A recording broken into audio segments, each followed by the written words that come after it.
Good afternoon. Welcome to River's Edge Homestead here in northwestern Ontario. Today I'm going to go out and do some berry picking. So I have my little quad out and we're going to go some exploring down my other property, go through some bush and see if we can't find some berries.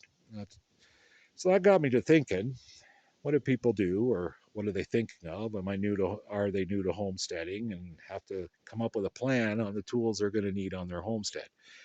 A quad is a nice tool. It is not what I would call a high priority tool. There's other things you need first to be on a homestead. If you heat with wood, though, a quad becomes a higher priority real quick, unless, of course, you have a tractor. Now, if you have a homestead with large animals, you probably have a tractor with a bucket already. You don't need a quad. You can use the tractor to get wood, firewood, whatever you need to do. If you have a homestead where you don't have a tractor and you would like to go into the bush to get firewood, your probably best investment would be a quad or a UTV of some sort, whether it be a side by side with the box on the back or a ride on like this. They have little trailer hitches on the back. You can put a cart behind it. You can go to the bush, buck up your firewood, put it in the cart and pull it out. That is really where this would shine, or how you would justify, or do I need it? Yeah, if you're going to go into the bush and you have no way to get into the bush, you're going to need a quad or a UTV to get into the bush to get your firewood. Having said that, there is other things you could use with this quad. Now, some people put snow plows on the front of them. That works okay. I wouldn't recommend it as a primary source of snow removal because somewhere along the lines, if you get a deep, heavy snow, they struggle. Or if you get a lot of snow and you didn't push it way back, the quad cannot lift that snow out of the way. It just keeps kind of pushing it up against each other, and your driveways start to get narrower and narrower and narrower. Now, I use a snow blower to do my driveway. I would recommend a snow blower. It handles a lot more. It can push heavy snow. It gets it out of the way. It blows it away. Now, that's just my opinion. Some people may say, "Oh no, a quad does fine," and that's okay. That's There's no wrong or right answer here.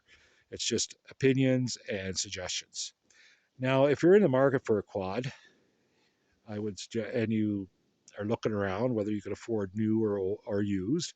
Good used quad usually starts $4,000 to $5,000.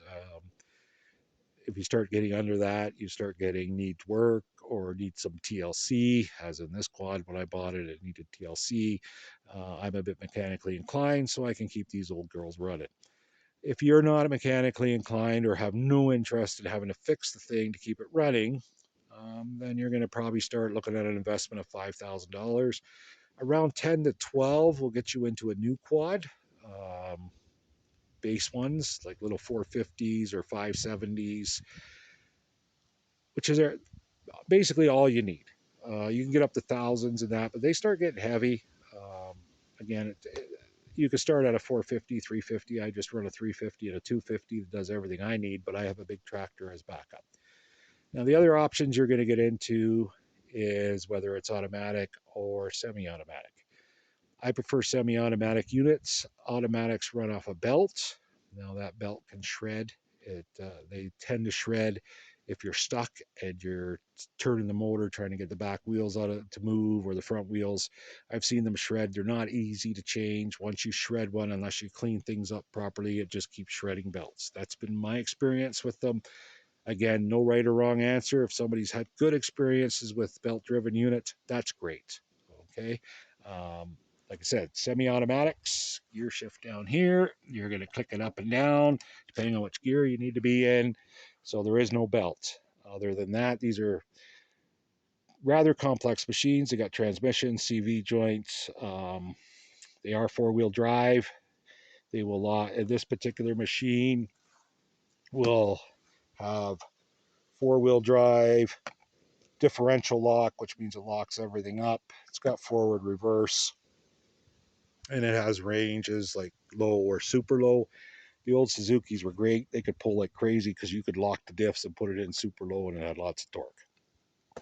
Other than that, maintenance wise, are four-stroke engines. Change the oil, change the spark plug, change the fluids in your diffs, and these things last forever if you treat them right. Anyway, that's my opinion on quad runners. And this is River's Edge in northwestern Ontario, wishing you a good day.